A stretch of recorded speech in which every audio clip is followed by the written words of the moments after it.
is everywhere. Risks of coronavirus. Protection.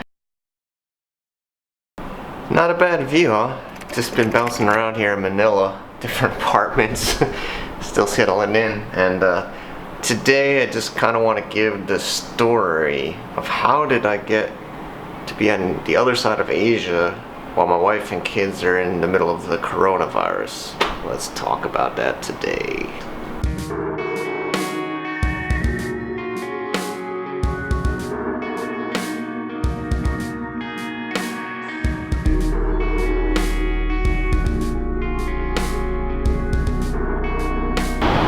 So how did I end up in Manila and my family is in China?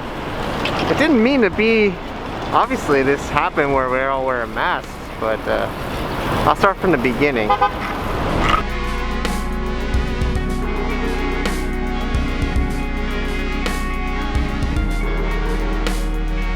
Yeah, basically it started in November, this decision. And I had just gotten back from Taiwan. I was speaking or mentoring at a Max Accelerator. Pretty awesome program. Whoops. And my wife picked me up at the airport in Chiang Mai, Thailand, and she's like, I got some news. It's gonna either be really good news for you or really bad news for you.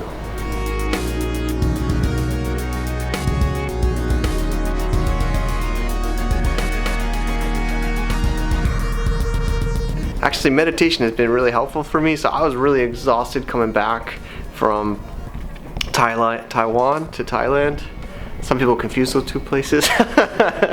But I had, meditation, mikesblog.com/meditation if you want to read, for almost 5 years. So I wasn't stressed. I'm just like, okay, Wendy, just tell me what it is. All right, I'm gonna risk no mask. Yeah, thanks Mark. Mark hooked us up these N95 masks. Actually, it was from the volcano. When the volcano hit, we basically got these masks, and so it just kind of worked out. There's a shortage. There's people like RJ was just telling me. There's like a huge line of people waiting for masks at all these places. So I'm gonna risk not wearing a mask for you for this video because I feel weird talking to you in a mask, and I like to do these outside, so I hope I don't get coronavirus.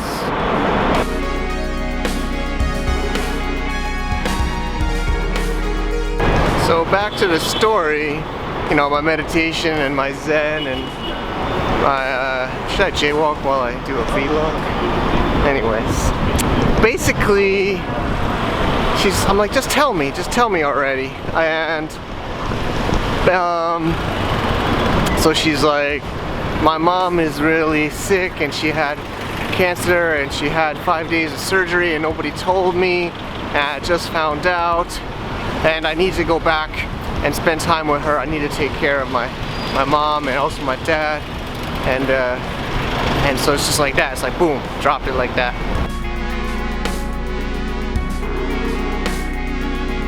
So she's like, I know it might be hard for you to go to my hometown in freezing cold northeast China in the middle of the winter, so you don't have to go, or you don't have to stay so long, but I think it's good for the kids to learn Chinese more. They can't write Chinese, and they can spend more time with their grandparents and my family and aunts and uncles, and can spend school there. And it kind of made sense. I mean, it did kind of make sense.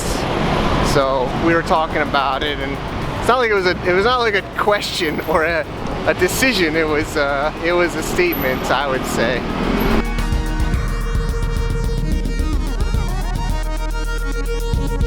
So we're still driving in the car, the kids are in the back. Also, they thought she was a Grab driver, so she couldn't get picked up at the airport. I'm like running around to the back of the airport to get picked up, exhausted. And so the real question is, what was I gonna do? What was I gonna do? She says, she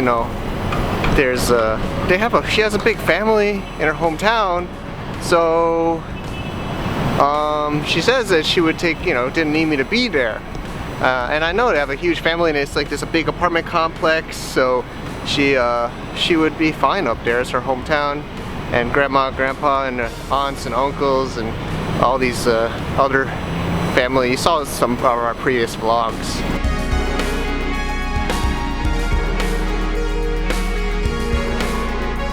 So for the record, I could have gone anywhere, and I was thinking, you know, some people said I should have stayed in China. I could stay in China, or maybe in Shanghai, we get back to Shenyang, maybe Hong Kong or Beijing, or it's true, I could have done that, but the internet, I don't know, I just can't take the internet and some other things. I mean, seriously, it's what I do. I do these videos, I do a lot of, actually so many different websites that you don't see. We do all the time. Of course, all this Amazon stuff, e-commerce stuff. I need the internet, and it's been almost getting used to having normal internet.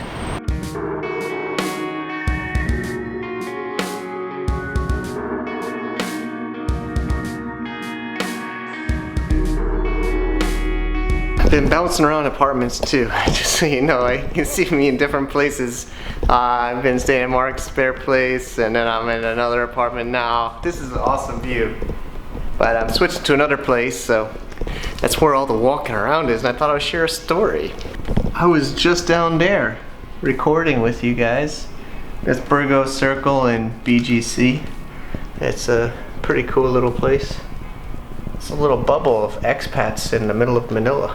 But yeah, basically that was what the conversation was with my wife, and I'm like, well, I guess if I can go anywhere, why not Manila? This is where the team is at. I'm a partner here, and you know, they mostly all work in the office. They work basically, you know, RJ's part of the team, and there's Alex, Mark, Verast, David, a bunch of other, everybody's coming here.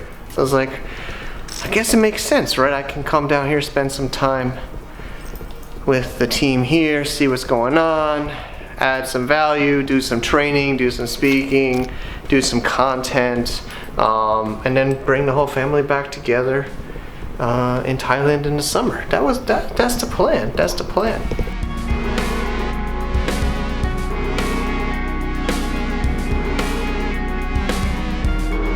Maybe I can de-stress by eating a whole bunch of cheese curls. Mom would like that, huh? Right, Mom?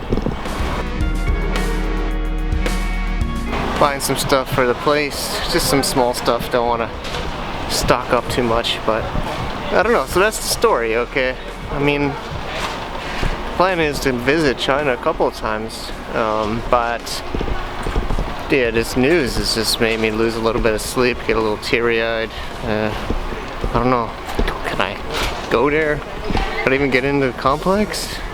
Could I leave? I don't know, it's just really, really stressful right now. And I think we're at the peak stress point, I hope. And I think it'll start to calm down probably even when this video is already online. But just try our best and deal with what we got at the moment.